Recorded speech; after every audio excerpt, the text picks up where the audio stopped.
வணக்கம் மக்களே, நான் உங்க விபிஎஸ் சதீஷ் ஃப்ரம் யூகே. இன்னைக்கு நம்ம என்ன பேச போறோம்னா, டிவிக்கு ஆட்சிக்கு வந்ததுல இருந்து 1 மாசம் ஆகுது. நாங்க ஆட்சிக்கு வந்ததுல இருந்து ஊழல் இல்ல. ஒருவேளை யாருன்னா ஊழல் செய்தால் அவங்க மேல கடுமையான நடவடிக்கை எடுக்கிறோம். சோ அவங்க சைட்ல சொல்றது ஊழல் is under the control. So இன்னைக்கு நம்ம இந்த டாபிக் தான் பேச போறோம். ஊழல்ன்றது ஒரு புதிதான விஷயம் கிடையாது. வெள்ளக்காரன் காலத்துல இருந்தே அது நம்ம கூடவே இருக்கு. நம்ம பிறக்கிறதுக்கு முன்னாடி இருந்து இருக்கு. அது நம்ம பிறந்ததுல இருந்து நம்ம இறப்பு வரைக்கும் from birth certificate to death certificate பல விஷயங்கள்ல பல விதமா நம்ம கூடவே வருது. இது தமிழ்நாட்டில் மட்டும் இல்ல, இந்தியா ஃபுல்லா இருக்கு. Developing countries, poor countries, developing and poor கண்ட்ரிஸ்லாம் டெவலப் ஆகாம இருக்கிறதுக்கு முக்கியமான காரணமே இந்த கரப்ஷன். இந்த ஊழல் பாத்தீங்கன்னா ஒரு காமன் மேனை டைரக்டாவும் அஃபெக்ட் பண்ணும், இன்டைரக்டாவும் அஃபெக்ட் பண்ணும். டைரக்டா அஃபெக்ட் பண்றது எப்படி பாத்தீங்கன்னா, நம்ம பிறந்தோன்னு பர்த் சர்டிபிகேட்டுக்கு லஞ்சம் கொடுக்க ஆரம்பிப்போம். ஸ்கூல் சேர்க்கும் போது டொனேஷன் கட்டுவோம். அதுக்கப்புறம் ஜாதி சர்டிபிகேட் வாங்குறதுக்கு, அதுக்கப்புறம் காலேஜ் போகும்போது அப்பயே ஒரு டொனேஷன் கொடுப்போம். காலேஜ் முடிச்சுட்டு நம்ம ஒரு கவர்மெண்ட் ஜாப் கிடைக்குது வச்சுக்கோங்களேன். அந்த கவர்மெண்ட் ஜாப்ல நம்மளுக்கு தேவையான இடம் வேணுமோ இல்ல நம்மளுக்கு தகுதி இருந்தோம், நம்மளுக்கு சில விஷயம் நடக்கணும்னா அப்பயும் நம்ம லஞ்சம் கொடுக்க வேண்டியது இருக்கும். அதுக்கப்புறம் நம்ம ஒரு வீடு, மனை, எலக்ட்ரிசிட்டி, பட்டா டிரான்ஸ்பர், இது மாதிரி பல விஷயம். இப்ப நம்ம ஒரு டிராபிக் சிக்னல்ல நம்ம மாற்றம் வச்சுக்கோங்களேன், நம்மளே தப்பு பண்ணியிருந்தாலும் நம்ம லஞ்சம் கொடுத்து தப்பிக்கிறோம். அது நம்ம மேலேயும் ஒரு தப்பு இருக்கு. ஸோ ஊழல் நம்ம டைரக்டா இன்வால்வ் ஆகிறோம். சில விஷயம் தெரியாம நடக்குது, சில விஷயம் தெரிஞ்சே நடக்குது. நம்ம இதெல்லாம் நம்ம ஜஸ்ட் மூவ் ஆன், கடந்து போயிடும். காரணம் அது நம்ம லைஃப்ல ஒரு அன்றாட விஷயங்கள்ல ஒன்னா மாறிடுச்சு. நம்ம ஊழலை பத்தி பேசுவோம். எப்போ பேசுவோம்னா, எலெக்ஷன் வரும்போது, இல்லைன்னா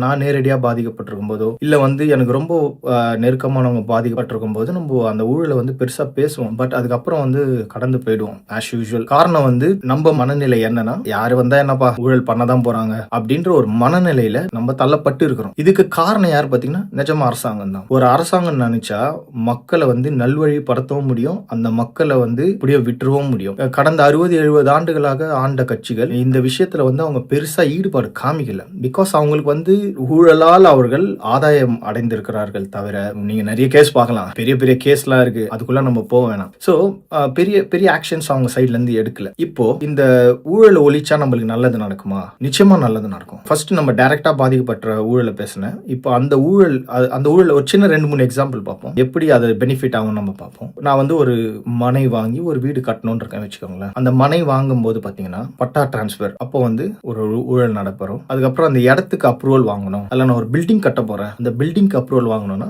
அங்கேயே ஒரு ஊழல் நடக்கும். ஸோ என் கையில அப்பவே பல லட்சங்கள் என் கையில செலவாகும். அந்த ஒரு வீடை கட்டி அந்த வீட்டை நான் பத்திரப்பதிவுல ரிஜிஸ்டர் பண்றேன் வச்சுக்கோங்களேன். லேண்ட் ரெஜிஸ்ட்ரி டாக்குமெண்ட் பண்ணும்போது அப்பவும் அங்க ஒரு ஊழல் நடக்கும். அங்கேயோட அது நின்ற போறதில்ல. நான் போயிட்டு ஒரு இபி கனெக்ஷனோ இல்ல ஒரு டிரைனேஜ் கனெக்ஷனோ ஏதோ ஒரு விதத்துல ஒரு வீடு கட்டி முடிக்கிறதுக்குள்ள பல லட்சங்கள் என் கையில இருந்து போயிடும். இந்த லட்சங்கள் ஒருத்தர் 2 பேர்ல தமிழ்நாடு ஃபுல்லா பல பேர் பாதிக்கப்படுறாங்க. இந்த லட்சங்கள் ஒருவேளை அவங்க பாக்கெட்லயே இருந்தா அந்த பணத்தை அவங்க வேற எதுலனா ஒன்றுல இன்வெஸ்ட் பண்ணுவாங்க, இல்ல அந்த வீட்டையே நல்லா வசதியா கட்டுவாங்க. சோ இப்படி அந்த பணம் என் கையில இருந்து ஒரு அரசாங்க அதிகாரி கைகளுக்கு லஞ்ச பணமாக போகுது. அது அங்கேயோ நின்ற போறது இல்ல. ஊழல் பண்ற அதிகாரி மினிஸ்டர்ஸ், எம்எல்ஏஸ்க்கு கப்பம் கட்டுவாங்க. எந்த அதிகாரியும் யார் துணை இல்லாமல் ஊழல் செய்வதில்லை. ஒரு நல்ல எம்எல்ஏ, ஒரு நல்ல மினிஸ்டர், ஒரு நல்ல கலெக்டர் இருந்தால் அவர்கள் கீழே பணியாற்றும் பியூரோக்ரசி ஒரு அரசாங்க ஊழியர் நிச்சயமாக பயப்படுவார் ஊழல் செய்ய. ஆனால் உங்களுக்கு எல்லாமே தெரியும், இந்த ஊழலுக்கு இத்தனை நாள் காரணமாக இருந்ததே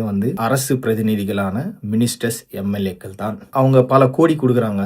எப்போ எலெக்ஷன் அப்போ பல கோடி செலவு பண்றாங்க. ஃபார் எக்ஸாம்பிள் ஒரு எம்எல்ஏ இருக்கிறாரு, அவர் பணம் கொடுத்து ஜெயிச்சிருக்காரு வச்சுக்கோங்களேன், ஒரு 20 கோடி 30 கோடி. அந்த பணத்தை அவர் எப்படி எடுப்பார்? அப்கோர்ஸ் அவர் போயிட்டு கொள்ளையடிக்க முடியாது. அவர் லோக்கல் நகராட்சியிலயோ இல்ல பத்திரப்பதிவு துறையிலயோ இல்ல மின்சாரத்துறையிலயோ அரசு மருத்துவமனை பள்ளிக்கூடத்திலயோ ஊழல் பண்ண வைப்பார். ஏன்னா அவர் போட்ட காசு அவர் எடுக்கணும். அதிகாரிகள் தாராளமாக ஊழல் செய்து வர கமிஷனை அவங்க 2 பேர் பங்கு போட்டுப்பாங்க. இப்படிதான் அந்த ஊழல் ஒரு சர்க்கிள் மாதிரி ரொட்டேட் ஆயிட்டே இருக்கு. சரிங்களா? இதுல டைரக்டான ஊழல். இதுல நம்ம ஹெவியா பாதிக்கப்படுறோம். நான் சொன்ன மாதிரி இந்த ஒரு வீட்டு விஷயத்திலேயே யோசிச்சு பாருங்க. ஒரு 2 கோடி மதிப்பு வீடு நான் கட்டி முடிக்கிறதுக்குள்ள 10-15 லட்சம் நான் குறைஞ்சது நான் சொல்றேன் ஊழலா நான் காசு கொடுக்குறேன். இந்த பணம் என் கையிலேயே இருந்ததுன்னா நான் ஒண்ணு வீடை நல்லா கட்டுவேன், இல்லைன்னா அதை சேமிப்பில் வைப்பேன், இல்லைனா நான் பொருள் வாங்குவேன். இது எப்படி பார்த்தாலும் பார்த்தீங்கன்னா கவர்மெண்ட்டுக்கு டாக்ஸ் ரெவன்யூ ஜென்ரேட் ஆகும். நான் போயிட்டு ஒரு நகை வாங்குறதுனாலும் ஜிஎஸ்டி பே பண்ணுவேன், இல்லை அந்த வீட்டை இன்னும் நல்லா கட்ட போறதுனாலும் நான் ஒரு ஜிஎஸ்டி பே பண்ணுவேன், இல்லை நான் பேங்க்ல வைக்கிறதுனாலும் எனக்கு பிரச்சனை இல்லை, ஏன்னா அது பேங்க்ல இருக்கு வச்சுக்கோங்களேன், அது சேவிங்ஸ் வரும். ஸோ எப்படி இருந்தாலும் இந்த ஊழல் பணம் நம்மிடம் இருக்கும் பொழுது மறைமுகமாகவோ நேரடியாகவோ அரசாங்கத்துக்கு வரியாக போகிறது. ஸோ இது ஒரு பக்கம் நடக்கிற ஊழலால என்ன நாம் இழக்கிறோன்றதை பேசிடுவோம். இதே பலாயிரம் கோடி கணக்குல நடக்கிறது. நம்ம டைரக்டா இன்வால்வ் ஆகிற ஊழலே பலாயிரம் கோடி ஒரு வருடத்துக்கு. இதை விட பெருசா நடக்கிற ஊழல் என்னன்னு பாத்தீங்கன்னா சிஸ்டம்குள்ள நடக்கிற நிர்வாக ஊழல், சிஸ்டம் உள்ள நடக்கிற ஊழல்கள். இதுதான் வந்து பாத்தீங்கன்னா ஒரு அரசாங்கத்தையே பெரிய வளர்ச்சி இல்லாமல் குறுகிய வட்டத்துக்குள் வைக்கிற ஒரு ஊழல்னா இந்த சிஸ்டம் ஊழல் தான். நீங்க நிறைய கேள்விப்பட்டிருப்பீங்க. டெண்டரில் இத்தனை கோடி முறைகேடு, இத்தனை கோடி ஊழல், இத்தனை கோடி லஞ்சம் கேட்கப்பட்டது இப்படின்ட்டு வரும். அதுக்கப்புறம் வந்து பாத்தீங்கன்னா ரிக்ரூட்மெண்ட்ல நடக்கிற ஊழல். நான் வந்து ஒரு ஸ்கூல்ல வந்து ஒரு சாதாரண டீச்சரா இருக்கேன், எனக்கு டிரான்ஸ்ஃபர் வேணும்னா நான் வந்து லோக்கல் மினிஸ்டர்ஸ் எம்எல்ஏக்கு ஒரு மிகப்பெரிய பணம் கொடுக்கணும். இல்ல ஒரு போலீஸ் அதிகாரி பணியிட மாற்றம் அவர் வேண்டி போறாருன்னா அதுக்கு அவர் மிகப்பெரிய பணம் கொடுக்க வேண்டியது இருக்கும். இது மாதிரி நிர்வாகத்துக்குள் நடக்கும் ஊழல் இது வந்து பலாயிரம் கோடிகள். இதாலதான் வந்து பாத்தீங்கன்னா ஒரு கண்ட்ரியோட இல்ல ஒரு ஸ்டேட்டோட எக்கனாமி ஸ்டாக்னண்டா இருக்கிறது. இந்த சிஸ்டம்குள்ள நடக்கிற ஊழல் இதுதான் ஒரு டெவலப்மெண்ட்டையே ஸ்டாக்னண்ட் ஆகிறது. வளர்ச்சி, இப்ப நம்ம தமிழ்நாடு வளர்ச்சி அடைஞ்சிருச்சு அப்படின்னு நம்ம பேசினாலும் தமிழ்நாடு இத்தனை வருஷம் போட்ட பட்ஜெட்ல தமிழ்நாடு ஊழல் இல்லாம இருந்திருந்தா நாம் இன்னேரத்துக்கு மலேசியா, சிங்கப்பூர் மாதிரி நிச்சயமாக வளர்ச்சி பெற்று இருப்போம்.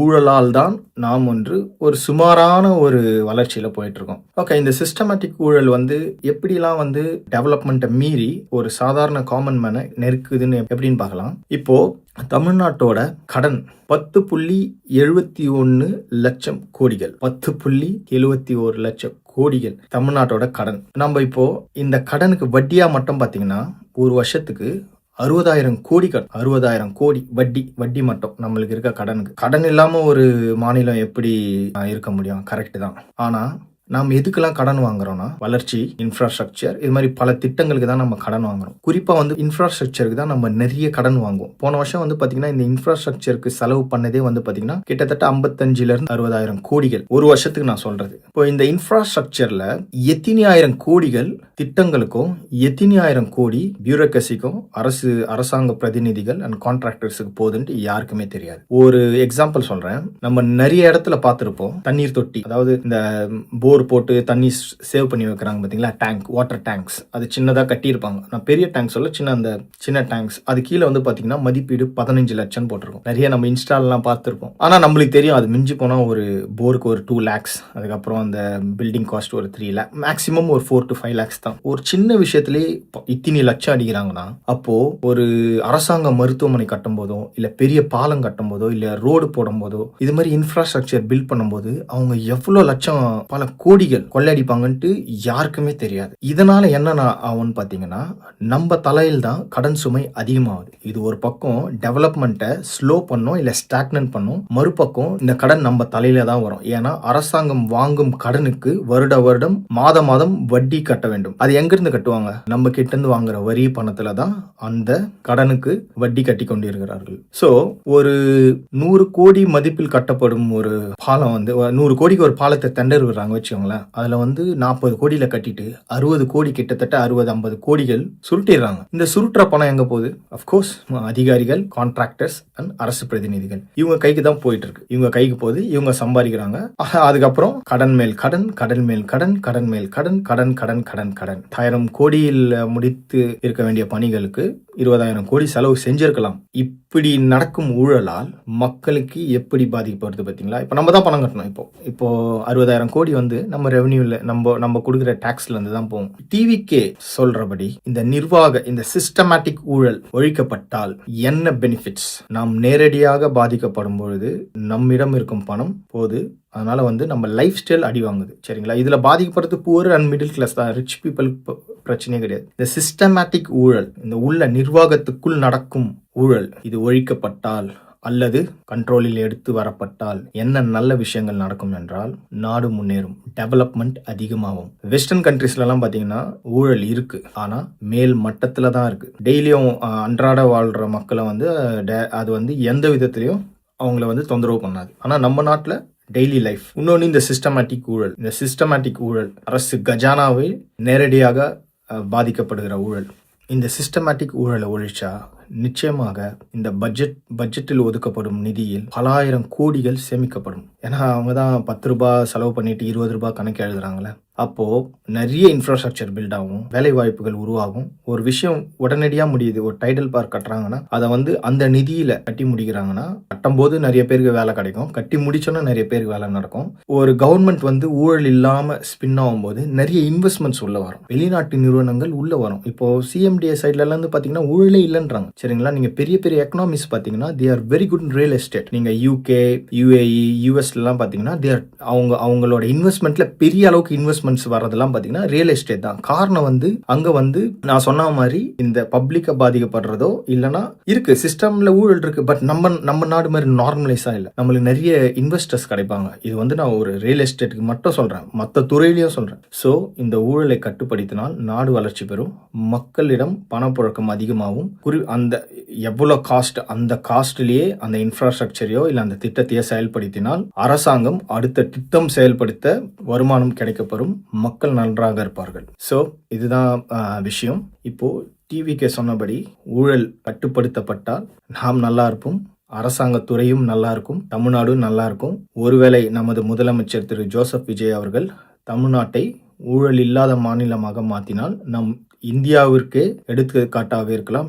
ஏன் உலகத்துல பல நாடுகள் ஊழலால் சிக்கி சின்ன பின்னமாகி வளர்ச்சி அடைய முடியாமலும் அல்லது அரைக்குறை வளர்ச்சி, தமிழ்நாடு மாதிரி அரைக்குறை வளர்ச்சியோட இருக்கிற ஒரு ஸ்டேட்டோ கண்ட்ரியோ ஒரு முன்னுதாரணமா நாம் இருக்கலாம். ஒரு மாசம் நல்ல விஷயம் நடந்தது, இதே வந்து வரப்போற 5 வருஷமும் நடைபெறும்ட்டு நான் நம்புறேன்.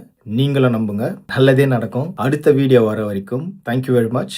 இந்த வீடியோ உங்களுக்கு பிடிச்சிருந்தா லைக் பண்ணுங்க, கமெண்ட் பண்ணுங்க. Please subscribe my channel. See you soon. Thank you.